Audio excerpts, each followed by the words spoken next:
तो हेलो बच्चा लोग, कैसे हो आप लोग। So today again we are here in SST chapter 2 and the name of the chapter is sensitivity towards other. ठीक है। सो बिफोर स्टार्टिंग द चैप्टर शुरू करने से पहले हम सबसे पहले समझेंगे चैप्टर का नाम। ये सेंसिटिविटी मीन्स क्या होता है। सेंसिटिविटी बोलते हैं अगर हम हिंदी में देखें तो इसका मतलब होता है संवेदनशीलता। बट आई नो दैट कि संवेदनशीलता भी आपको नहीं समझ आ रहा होगा संवेदनशीलता क्या होती है। तो ना इसको एक एग्जाम्पल से समझते हैं कि जैसे कोई बच्चा है, ठीक है, या आप अपने ही आपको ले लो। तो ना कोई बच्चे ऐसे होते हैं ना जिनको छोटी छोटी बातों से वो बड़े ज़्यादा दुखी हो जाते हैं, ठीक है। और कोई बच्चे होते हैं जिनको कोई फ़र्क नहीं पड़ता। तो वैसे बच्चे या वैसा इंसान जिसको छोटी छोटी बातों से वो उस चीज़ को क्या करता है, उस चीज़ को बहुत जल्दी समझ जाता है। जैसे कि अगर कोई किसी के भी बारे में अगर वो कुछ गलत सुनता है तो वो भी दुखी हो जाता है। किसी के बारे में कुछ अच्छी चीज़ उसको पता चलती है तो वो खुश हो जाता है। तो ऐसा इंसान कहलाता है कि वो बहुत ज़्यादा सेंसिटिव है। ठीक है, बहुत ज़्यादा सेंसिटिव है, उसको दूसरों से या दूसरों को के कहने से बहुत ज़्यादा फ़र्क पड़ता है। ठीक है। तो चैप्टर का नाम है सेंसिटिविटी टूवर्ड्स अदर्स। तो भाई हम एक सोसाइटी में रहते हैं जहाँ हम अकेले तो रहते नहीं, वहाँ पे तो बहुत सारे लोग रहते हैं। ठीक है। तो भाई सबके साथ अगर आपको रहना है तो आपको क्या होना पड़ेगा, सेंसिटिव होना पड़ेगा, है ना। कि किसी के दुख में आपको दुखी होना पड़ेगा, मतलब एक एक्टिंग नहीं करनी होती है। वो चीज़ें धीरे धीरे धीरे जैसे आप बड़े होने लगते हो ना तो वो चीज़ें आप सीख जाते हो। ठीक है। सो आई थिंक क्लियर हो गया होगा। सो इसको समझने के लिए ना we will see small incident is given here. We will see. So you can see here a picture is given. क्या है उस पिक्चर में, चलो first we will see the that story और इंसिडेंट जो भी है। ठीक है। So here is the story about Meena. ठीक है, ये मीना है। मीना कौन है भाई, ये है। ठीक है, ये है मीना। तो Meena saw her 9 years old सन आनंद। अब ये आनंद कौन है, दिस बॉय इज आनंद। अब देख रहे हैं ना पिक्चर में क्या दिख रहा है कि जो आनंद है वो यहाँ पे सुंदर सा ड्राइंग बना रहा है। ठीक है, उसकी मदर उसको देख के खुश हो रही है। तो what she see that Anand is making a painting, she was curious. तो again a new word, curious means किसी चीज़ को जानने की इच्छा रखने वाला। ठीक है, क्यूरियस बोलते हैं हम किसको, जो ऐसा इंसान जिसको कोई भी चीज़ जानने की बहुत ज़्यादा इच्छा होती है। ठीक है, कुछ होते हैं कि कुछ नई चीज़ें देखी लेकिन उसको कोई लेना देना नहीं है उस चीज़ से, है ना, उसको देख के भी इग्नोर कर लेता है। बट कुछ लोग ऐसे होते हैं जो कोई चीज़ नहीं दिखी तो उसके बारे में जानने की और ज़्यादा कोशिश करते हैं। ठीक है, तो मीना भी वैसी ही थी। उसने जब अपने छोटे बच्चे उतने छोटे बच्चे को देखा कि वो पेंटिंग बना रहा है तो she was very curious to know who was going to get this piece of art. उसको बड़ी क्यूरियसिटी होने लगी कि ये जो सुंदर सा आर्ट उसका बच्चा बना रहा है वो किसके लिए बना रहा होगा। ठीक है, तो उसने पूछा आनंद से। तो आनंद ने बोला कि उसने ये पेंटिंग बनाई है, उसके क्लास में एक बच्चा है, क्लासमेट। क्लासमेट मतलब जो आपकी क्लास में पढ़ता है। ठीक है, क्लासमेट वो कहलाता है आपका क्लासमेट। तो उसकी क्लास में एक बच्चा पढ़ता है जिसकी छोटी बहन है, उसकी एक छोटी सी बहन है, who was a special child. अब ये स्पेशल चाइल्ड किसको बोलते हैं, स्पेशल चाइल्ड हम उनको बोलते हैं जो हमारे जैसे नॉर्मल नहीं है। ठीक है, मे बी वो फिज़िकली मतलब शरीर में उनकी कुछ ना कुछ कमी होती है। हो सकता है वो सही तरीके से सुन ना पाते हों, या कोई बोल नहीं पाता है, कोई देख नहीं पाता है, कोई चल नहीं पाता है, बहुत अलग अलग, मतलब एक नॉर्मल बच्चे के जैसा नहीं हो तो उसको हम कहते हैं स्पेशल चाइल्ड। तो आनंद के क्लासमेट है एक, उसकी छोटी बहन जो है वो स्पेशल चाइल्ड है। तो आनंद ने बताया कि the entire class was busy making cards, paper chains, है ना, क्या क्या बनाया सारे बच्चों ने।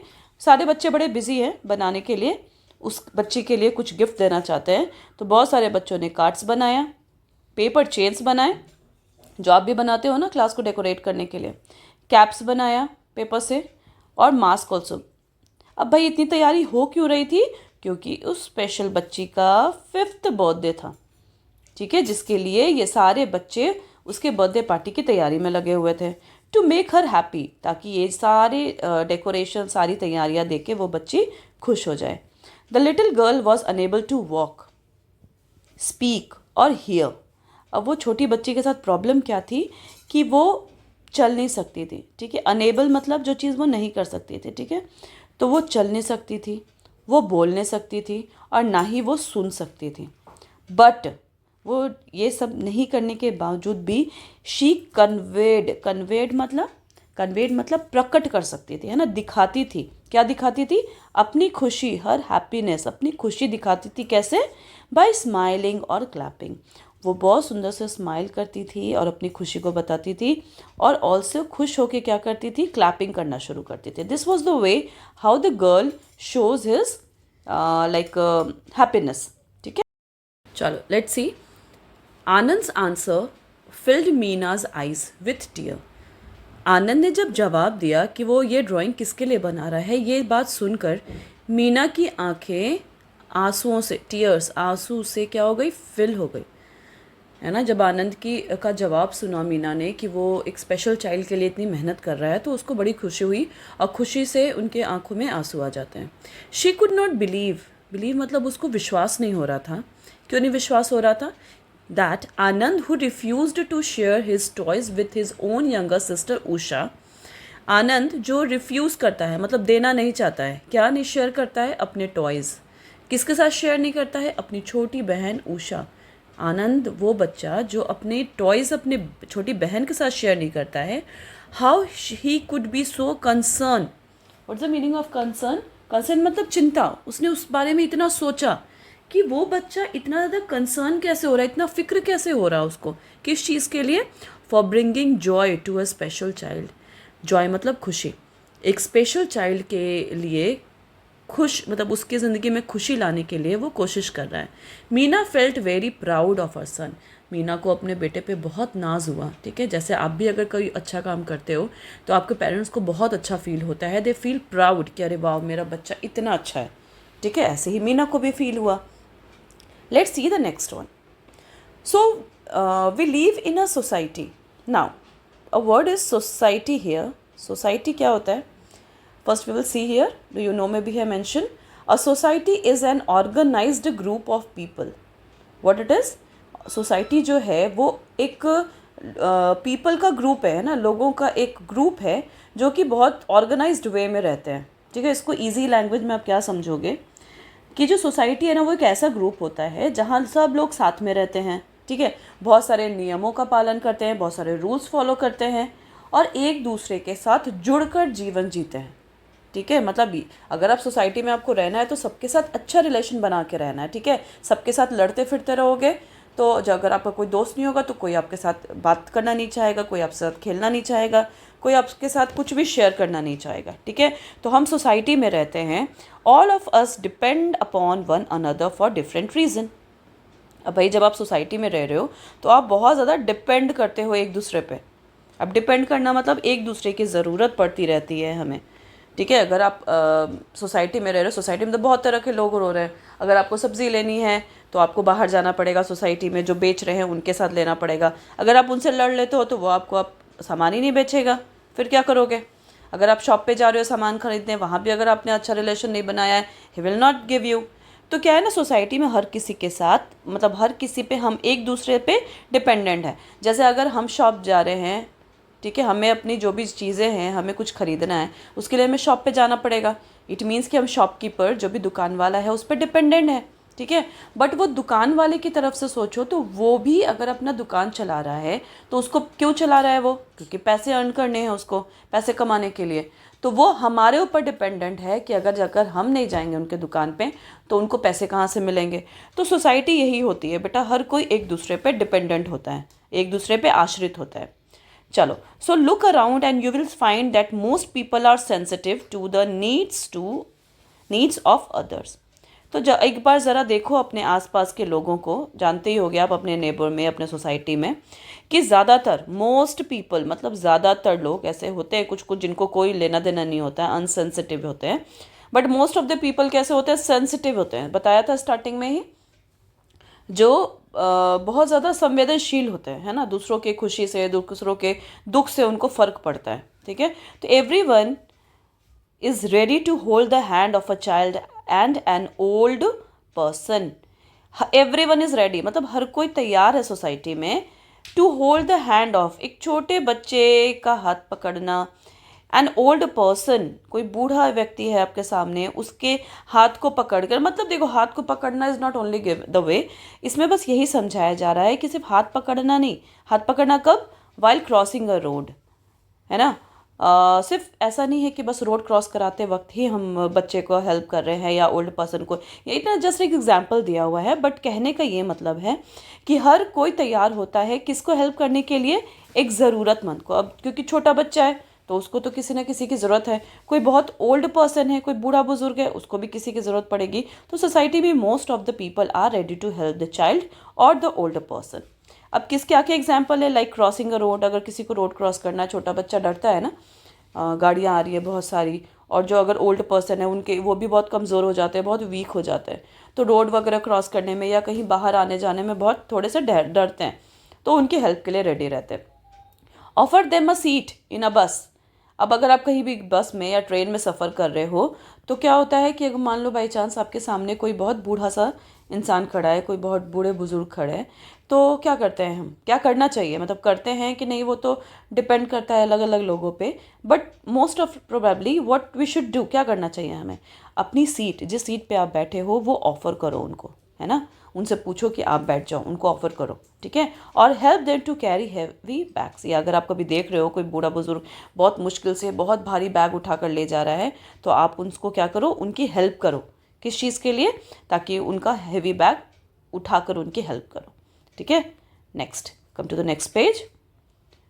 The children develop a caring attitude towards others by watching their parents and the people around them, ठीक है। अब ये जो छोटे बच्चे होते हैं इनमें केयरिंग मतलब दूसरों का केयर करना, द चिल्ड्रन डेवलप, अब ये बच्चे जो होते हैं, जो भी बच्चे होते हैं, उनमें ये जो केयरिंग एटीट्यूड होता है ना, दूसरों का देखभाल करना, तो वो कैसे सीखते हैं, वो अपने पेरेंट्स के अकॉर्डिंग, पेरेंट्स को देख देख कर सीखते हैं। देखो बच्चों को हम बहुत सारी चीज़ें सिखाते हैं, बच्चों को बोल बोल कर जो चीज़ें हम सिखाते हैं उससे ज़्यादा बच्चे सीखते हैं लोगों को देख कर या हमें देख कर। पेरेंट्स को जैसे वो बच्चे देखते हैं कि पेरेंट्स अगर अच्छे हैं, उनको अगर देख रहे हैं कि अच्छा बिहेव करते हुए, तो वो भी सोसाइटी में या अपने बड़ों के साथ अच्छा बिहेव करते हैं। तो ये केयरिंग एटीट्यूड आता है बच्चों में अपने पेरेंट्स को देख के, and other people around them, और किससे सीखते हैं, अपने सोसाइटी में सीखते हैं कि हमारे आसपास में जो भी लोग जैसा बिहेव करते हैं बच्चा वही चीज़ देखकर सीखता है। Children learn many things from their friends also. अब भाई बच्चों में भी यही चीज़ है, ठीक है, वो अपने बच्चों को देख के बहुत सारी, मतलब अपने दोस्तों को देख के बहुत सारी चीज़ें सीखते हैं, अच्छी बुरी। अब बहुतों का एक एग्जांपल देती हूँ, जैसे बहुत सारे ऐसे बच्चे हैं जो आप भी जानते ही होंगे कि उनके घर में बहुत अच्छा इन्वायरमेंट है, ठीक है, उनके घर में कोई गाली वाली नहीं देता है, कोई अब्यूज़ नहीं करता है, बट वो बच्चा जब स्कूल जाता है या शाम में कभी आप खेलने जाता है तो अपने दोस्तों को देखता है वो अब्यूज़ करते हुए, ठीक है, गंदे गंदे वर्ड्स यूज़ करते हुए, और वो बच्चा वो चीज़ बहुत जल्दी सीख जाता है, बट उनके घर में कोई भी ऐसा अब्यूजिंग लैंग्वेज यूज़ नहीं करता है। तो बच्चे जो हैं वो अच्छी और बुरी चीज़ें देखकर सीखते हैं। तो हो सकता है कि ज़रूरी नहीं है कि अपने फ्रेंड्स को देख के बुरी चीज़ें ही सीखें, है ना, कभी कभी ऐसा भी होता है कि अपने फ्रेंड से अच्छी चीज़ें सीख जाते हैं। तो अगेन इट इज़ कि जब दोस्त बना रहे हो, अपने फ्रेंड्स चुन रहे हो, तो अच्छे दोस्तों को चुनो जिससे आप अच्छी चीज़ें सीख पाओ। Let us take the example of Neeta. अब नीता को हम एग्जाम्पल लेते हैं कि क्या है भाई, उसमें क्या है एग्जाम्पल के लिए। She lives in a joint family, ठीक है, फैमिली हम पहले ही पढ़ चुके हैं, जॉइंट फैमिली वो होती है जहाँ पे पेरेंट्स एंड उनके मैरिड चिल्ड्रन साथ में होते हैं, है ना। वी कैन से दैट कि many nuclear family are living together in a joint family. तो नीता जो है वो जॉइंट फैमिली में रहती है, where every one cares for the comfort of other. Comfort मतलब आराम। तो नीता ऐसे जॉइंट फैमिली में रहती है जहाँ पे एवरीवन, हर कोई केयर करता है, किसकी, दूसरों के आराम का ध्यान रखता है, ख्याल रखता है। शी प्लेज क्वाइटली, वो बहुत क्वाइट, बहुत शांति से खेलती है। कब, व्हेन हर ग्रैंडफादर रेस्ट, जब उनके दादाजी आराम कर रहे होते हैं तो नीता जो है वो बहुत शांति से धीरे धीरे खेलती है ताकि उनके दादाजी को डिस्टर्बेंस ना हो, उनकी नींद ना टूट जाए। All the neighborhood children have also become conscious and do not make noise while Neeta's grandfather is sleeping.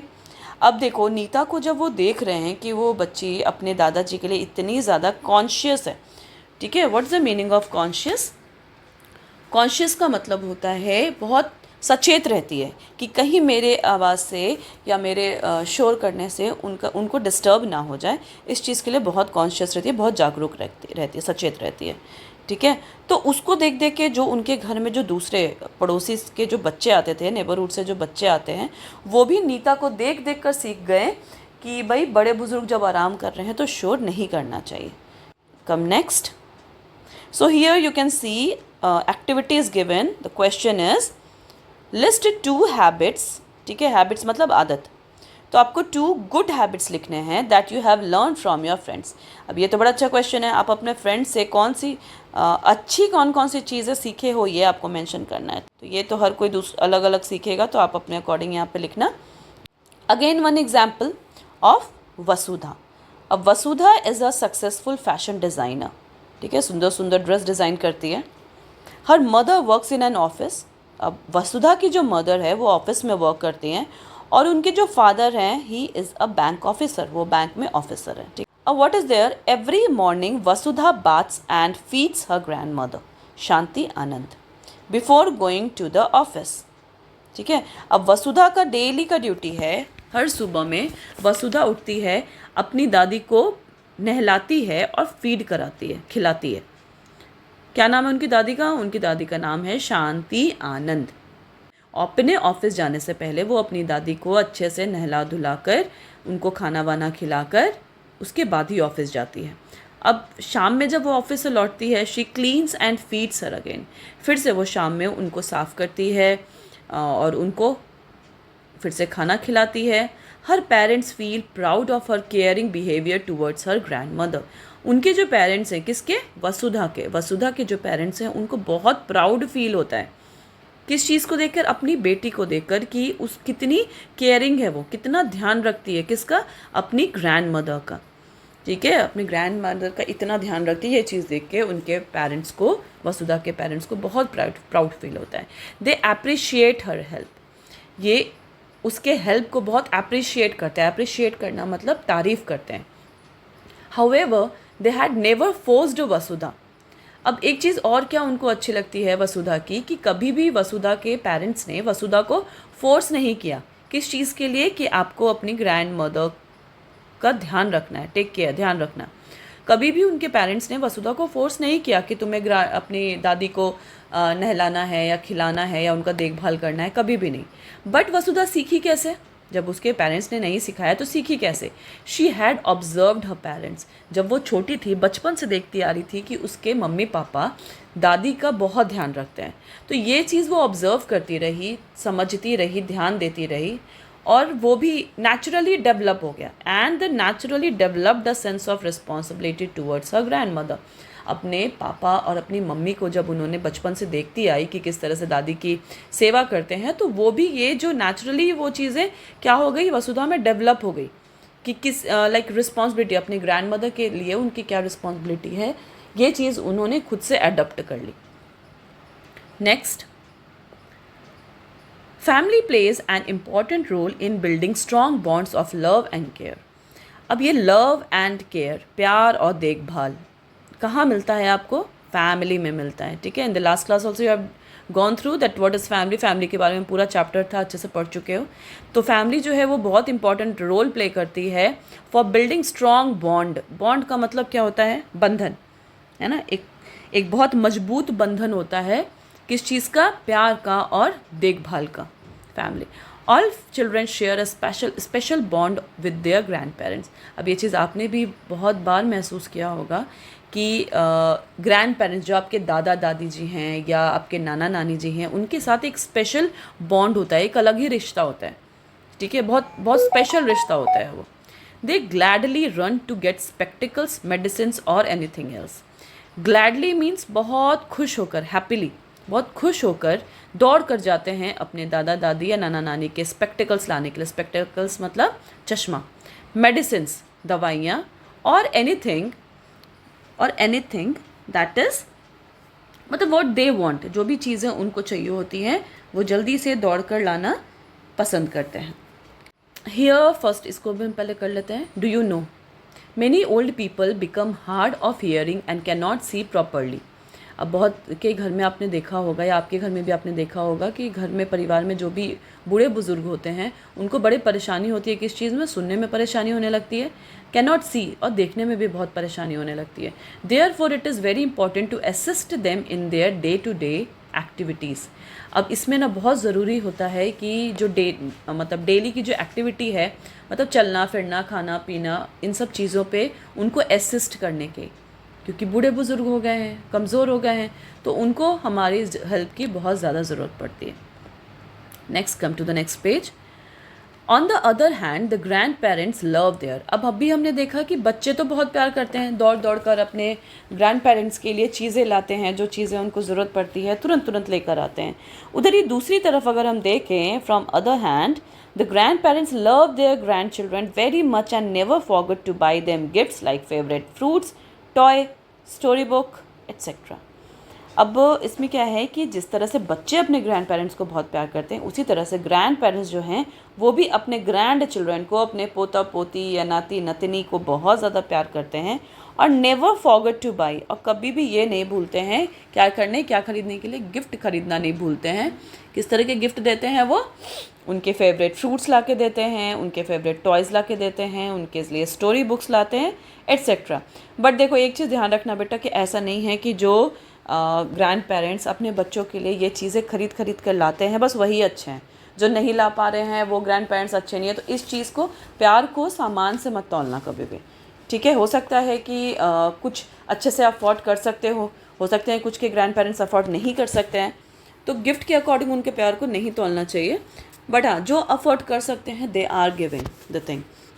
They are very happy to take the grandchildren to school, park और some other places.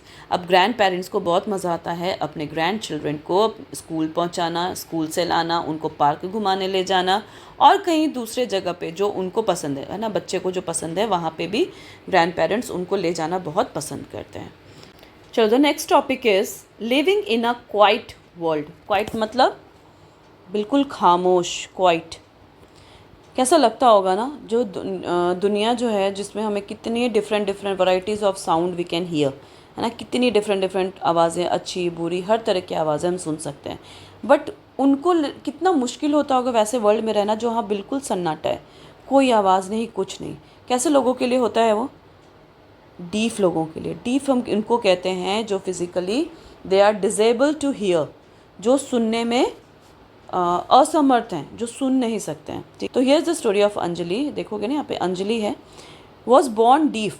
ठीक है, वो बचपन से ही सुन नहीं सकती थी. She can not here the noise, the sound of people. Can't hear the noise, sound of people talking. वो बचपन से ही ना कोई आवाज़ सुन सकती थी, ना कोई साउंड सुन सकती थी, और ना ही लोगों की बातचीत को सुन सकती थी. She does not know what it is like to hear, but she knows what it is like to be deaf. उसको ये नहीं पता था कि सुनने में कैसा लगता है, ठीक है, बट शी नोज़, लेकिन उसको ये ज़रूर मालूम था कि डीफ होना कैसा होता है वो उसको अच्छे से पता था, because she was deaf. It is quiet everywhere, हर जगह बिल्कुल सन्नाटा. When she uses her hearing aid होता है एक मशीन जिसके थ्रू, वो मशीन अगर आप कान में लगाते हो तो मतलब ये भी हर किसी के साथ नहीं होता है, कुछ ऐसे डीफ होते हैं जो सुन पाते हैं वो मशीन लगाने से, बट कुछ के साथ ऐसा होता है कि मशीन लगाने के बाद भी नहीं सुन पाते हैं. तो बट इसके साथ, अंजलि के साथ क्या था कि जब वो हियरिंग एड्स लगाती थी, सुनने वाली मशीन लगाती थी, तो the vibrations of the loud sound disturbs her. जो वाइब्रेशन होता था ना आवाज़ से, वो उसको बहुत ज़्यादा परेशान करता था, बहुत डिस्टर्बेंस होती थी उसको. She quickly turns of her hearing aid. वो जल्दी से क्या करती थी, जल्दी से उस हियरिंग एड को, सुनने वाली मशीन को बंद कर देती थी. सो हियरिंग इम्पेयर्ड, किसको बोल रहे हैं, hearing impaired who is deaf, है ना, जो सुन नहीं सकता है. Children are taught the sign language. अब इन लोगों को क्या सिखाया जाता है, इन लोगों को सिखाया जाता है साइन लैंग्वेज. साइन का मतलब इशारे या चिन्ह होता है कुछ, है ना. तो उनके लिए एक अलग लैंग्वेज है, क्योंकि वो सुन तो पाएंगे नहीं, ठीक है. तो साइन लैंग्वेज यूज़ करते हैं, हाथों को अलग अलग, you can see the picture is given, है ना. साइन लैंग्वेजेस है, इसमें देखोगे अल्फ़ाबेट्स है, A B C D E F G Z तक है. When they have to speak something तो दे यूज़ दिस साइन, है ना, उंगलियों से इस तरह से साइन बनाते हैं एंड इसके अकॉर्डिंग अपनी बातें दूसरों सामने वाले को समझाया जाता है. So it is an organised system. एक प्रॉपरली एक ऑर्गेनाइज सिस्टम बना दिया गया है जिसके थ्रू हर कोई इस चीज़ को समझ पाए कि वो जो डीफ है वो क्या बोलना चाह रहा है. It is organise system of gestures और मीम. गेस्चर मतलब body posture. And what is the mime? Mime होता है लाइक जब आप कोई एक्शन करके, इशारा करके या एक्शन करके जब अपनी बात समझाते हो, that is called memes. Used in the place of speech. जब हम बोल नहीं सकते, स्पीच मतलब जो चीज़ हम बोलते हैं, तो उसकी जगह पे अगर आप बोल नहीं पा रहे हो तो हम क्या करते हैं, अपनी बॉडी पॉस्चर या एक्शन करके उसको समझाने की कोशिश करते हैं. It is common among people who do not speak a common language or among people who are unable to speak और हियर. अब ये जो साइन लैंग्वेज है ना, वो हमें बहुत जगह यूज़ मतलब हेल्प करता है. अगर हो सकता है कि भाई आप कहीं ऐसी जगह पे गए हो जहाँ पे लोगों को आपकी लैंग्वेज नहीं आती है, तो वैसी जगह पे हम क्या करते हैं, इस तरह से साइन लैंग्वेज यूज़ कर सकते हैं. और ऐसे लोगों के साथ भी हेल्प होती है जो जो स्पीक नहीं कर सकते, जो बोल नहीं सकते हैं या जो सुन नहीं सकते हैं, उनके साथ भी हम ये हियरिंग जो साइन लैंग्वेज है उसका यूज़ कर सकते हैं. The diagram shows the hand movement, है ना. डायग्राम कहाँ है, डायग्राम या ये जो डायग्राम्स है ये आपको शो करती है hand movements used in finger spelling और साइन लैंग्वेज. फिंगर से स्पेलिंग्स बता सकते हैं and also the sign language, sign के थ्रू भी बता सकते हैं. Each movement symbolise a letter of alphabets. उंगलियों का वो जो मूवमेंट है, जो गेस्चर है, वो क्या करता है, हर लेटर या अल्फ़ाबेट्स को शो करता है. They are use together with gestures for specific words और आइडियाज़. तो अगर आपको कोई वर्ड बोलना है and you want to show the spelling of, तो आप एक एक करके like you have to say hi. तो हाई के लिए पहले आप ये शो करोगे, फिर आप ये शो करोगे. It means HI hi. ठीक है. NO no. अब इसके देखो, नो तो इतना ईजी है कि आप ऐसे भी हाथ भी हिला दोगे या सर हिला दोगे तो समझ में आ जाएगा, बट फिर भी as a sign language you can understand like this. So they are used together with gestures for specific words or ideas which enable a hearing impaired person to converse with others. अब ये जो gesture है, ये जो movement है fingers का, ये क्या है, special words है which enable a hearing impaired. ऐसा कोई व्यक्ति जो सुन नहीं सकता है या बोल नहीं सकता है, दूसरों के साथ कन्वर्स नहीं, बातें नहीं कर सकता है, उनको ये जो हैंड मूवमेंट है या जो साइन लैंग्वेज है ये बहुत ज़्यादा हेल्प करती है. Next. In earlier times, most people believed that hearing impaired people were incapable of learning and language or of being educated in any way. अब पहले के जो लोग थे, पहले ज़माने में ये समझते थे, ज़्यादातर लोगों को ये समझना था, believed, ऐसा मानते थे, that hearing impaired, जो लोग सुन नहीं सकते हैं, the people were incapable of learning, वो ना कुछ चीज़ सीख ही नहीं सकते हैं. जो सुन नहीं सकते हैं वो कुछ नहीं सीख सकते हैं. अ लैंग्वेज और of being educated in any way. उनको क्या लगता था कि ना तो वो इंसान को सीख सकता है, ना तो वो पढ़ाई कर सकता है, ना तो वो एजुकेशन ले सकता है. But Pedro de Ponce, it's a name of Spanish monk, ठीक है, स्पेन से आए थे ये, became the first teacher to teach such students. But ये जो मॉन्क आए स्पेनिश, वो वॉज द फर्स्ट वन, वो सबसे पहले व्यक्ति थे जिन्होंने ऐसे स्टूडेंट्स को पढ़ाना शुरू किया. उन्होंने सोचा कि नहीं, हम इनको भी पढ़ा सकते हैं. अरे भाई, अगर कोई सुन नहीं सकता है या बोल नहीं सकता है तो वो एटलीस्ट पढ़ तो सकता ही है ना. इन 1620 जुआन पाउलो बोनेट अनदर स्पेनिश, इनको देखकर 1620 में एक और स्पेन के थे, स्पेनिश थे, जुआन पाउलो बोनेट. उन्होंने अपनी फर्स्ट बुक लिखी, एजुकेटिंग देम. उन्होंने उनको पढ़ाने के लिए जो फिज़िकली जिनको सुनने में प्रॉब्लम है या बोलने में प्रॉब्लम है, उनके लिए एक बुक लिखी. The book contained a manual alphabet similar to the one used today. उसमें मैनुअली उन्होंने वो सारे अल्फ़ाबेट्स वही वाले यूज़ किए जो आज के टाइम में हम यूज़ करते हैं. ठीक है. नेक्स्ट, ये तो हो गया भाई सुनने और बोलने की बातें. ना कम हियर. अच्छा, one again. Do you know? First we will discuss this, then we will come to the next page. Deaf people are also trained to make sounds and read the lip movement so that they can communicate with others. अब deaf जो लोग होते हैं उनको training दी जाती है किस चीज़ की, अलग अलग तरह से, जैसे बोल नहीं पा रहे बट कुछ साउंड्स निकाल सकते हैं, ठीक है। और क्या, उनको रीड द लिप मूवमेंट, जैसे ना अगर हम कुछ बोल रहे होते हैं तो हमारे लिप मूवमेंट को देख कर, ध्यान से देख कर वो समझ पाते हैं कि वो सामने वाला क्या बोलना चाह रहा है, ठीक है। Lip reading we can say. ना come to the living in a dark world. अभी हमने जस्ट क्या पढ़ा, living in a quiet world, जहाँ पे बिल्कुल खामोशी है, ठीक है। Now we will study about the dark world, जहाँ बिल्कुल अंधेरा है। अब अंधेरा किन के लिए होगा बेटा, ऑब्वियस ही चीज़ है, हु आर ब्लाइंड।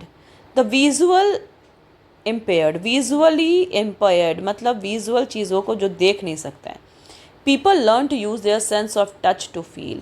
अब ऐसे लोग जो देख नहीं सकते हैं, अब वो तो साइन लैंग्वेज तो उनके लिए किसी काम का नहीं है ना, जब वो देख ही नहीं पाएंगे तो उनको कैसे सिखाया जाता, वो अपने टचिंग सेंस से चीज़ों को समझते हैं, to feel and anticipate.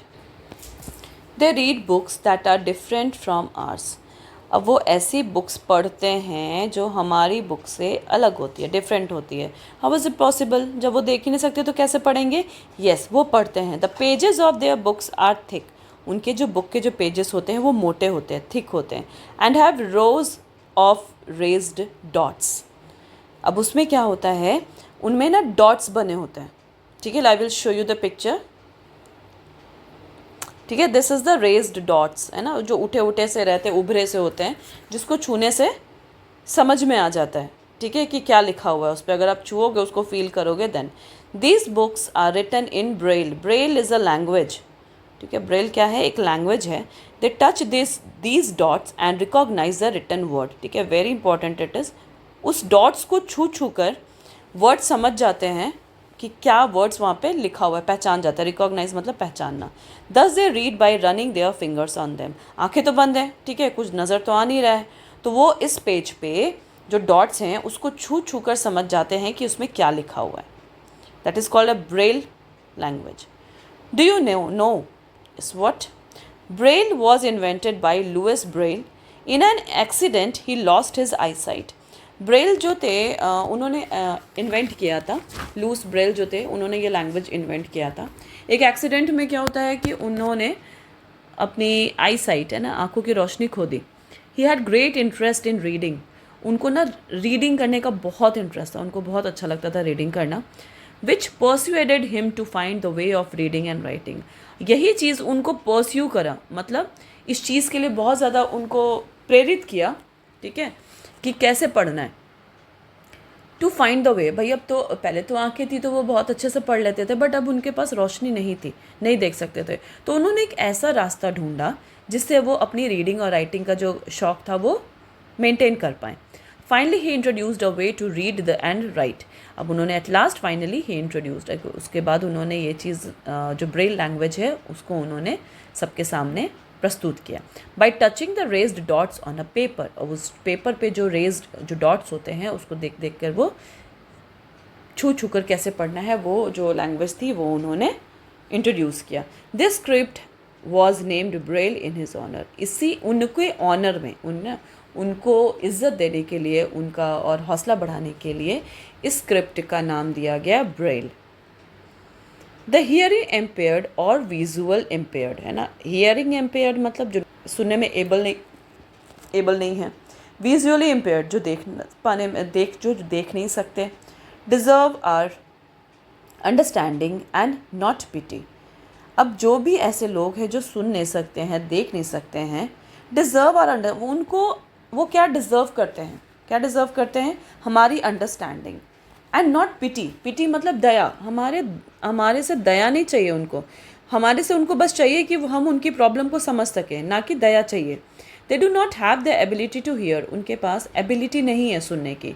With their years और सी विद देयर आइज़। या वो अपने कानों से सुन नहीं सकते हैं या अपनी आंखों से देख नहीं सकते हैं, but they can be guided to move around on their own like other people. लेकिन उनको हम गाइड कर सकते हैं, ठीक है। अगर आपके सामने कोई ऐसा व्यक्ति है और वो कहीं जा रहा है, चल रहा है और आप देख रहे हो सामने गड्ढा है, ठीक है, तो आप उनको क्या कर सकते हो, आप उनको गाइड कर सकते हो कि नहीं आगे मत जाओ, ठीक है, आप वहाँ से थोड़ा सा राइट टर्न ले लो, या आप जाकर खुद से भी उनकी हेल्प कर सकते हो, ठीक है।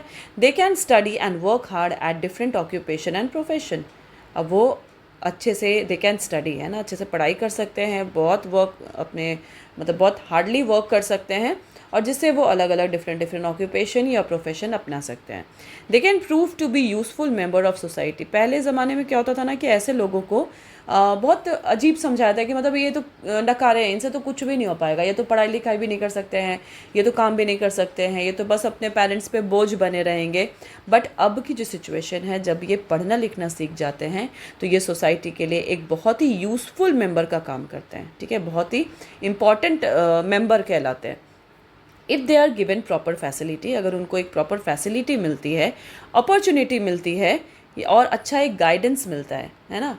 अपॉर्चुनिटी मतलब एक अच्छा मौका मिलता है, या एंड गाइडेंस कोई अच्छा सा गाइड करने वाला मिलता है, तो ये बिल्कुल सोसाइटी के लिए एक बहुत ही अच्छे यूज़फुल मेंबर साबित होते हैं। We must give them respect, हमें इनकी इज्जत करनी चाहिए, ठीक है, रिस्पेक्ट देना चाहिए। Never be afraid to ask if they need any help, कभी भी डरो मत या शर्माओ मत उनसे क्या पूछने के लिए कि क्या उनको आपकी ज़रूरत है, क्या उनको कोई हेल्प चाहिए। इस चीज़ को उनसे पूछने के लिए कभी भी डरना या हिचकिचाना नहीं चाहिए।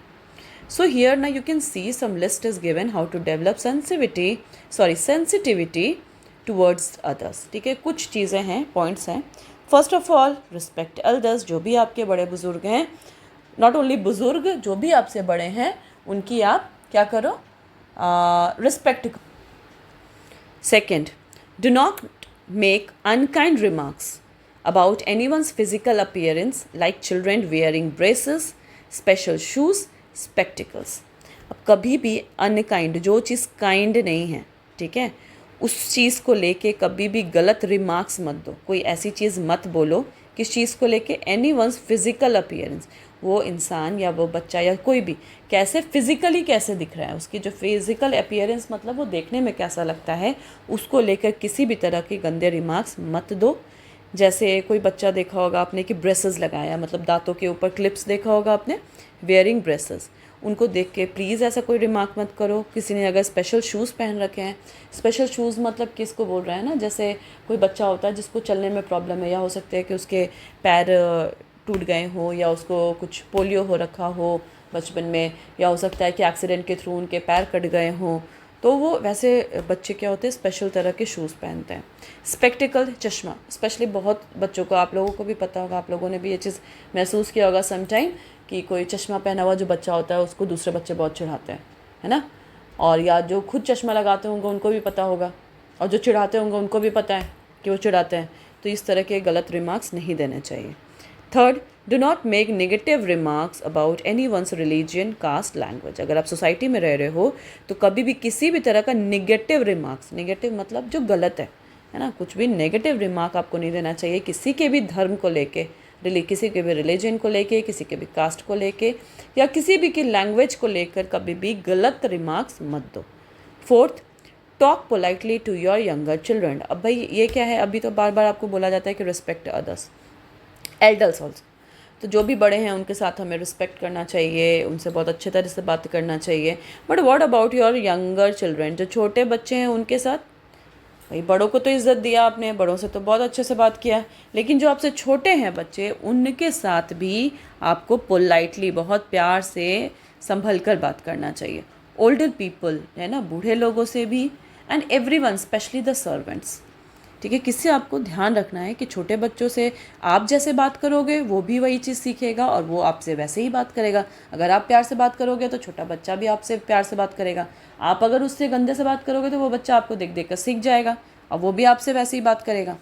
तो you should talk politely to the younger children, older people, बूढ़े लोगों से, एंड एवरीवन, हर किसी से ही बेटा पोलाइटली ही बात करनी चाहिए। स्पेशली द सर्वेंट, जो आपके घर में काम करते हैं, जो आपके हेल्पर्स हैं, उनसे तो स्पेशली आपको बहुत पोलाइटली वे में ही बात करना चाहिए। ऐसा नहीं बिल्कुल भी फील होना चाहिए कि वो आपके घर में नौकर है तो आप उससे बहुत गंदे तरीके से बात करो, ठीक है। Fifth one, try to participate in different activities, अलग अलग तरह की एक्टिविटीज़ में ज़रूर पार्टिसिपेट करो। Participation is more important than winning, ये बहुत इंपॉर्टेंट चीज़ है।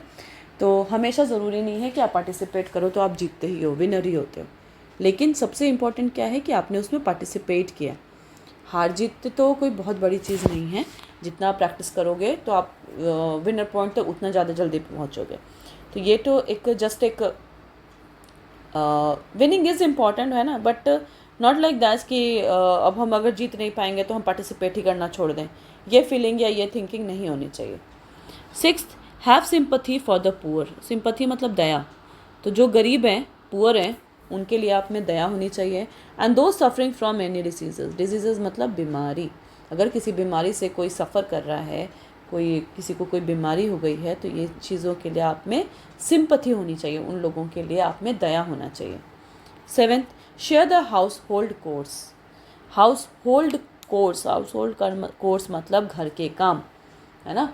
घर के काम मतलब छोटे छोटे काम, फ्रिज में बॉटल भरना है, या जो कपड़े हैं वो आपको फोल्ड करके रखना है, या मान लो मम्मा ने फोल्ड कर भी दिए हैं तो आपको उसको उनके प्रॉपर जगह पे जाके रखना चाहिए।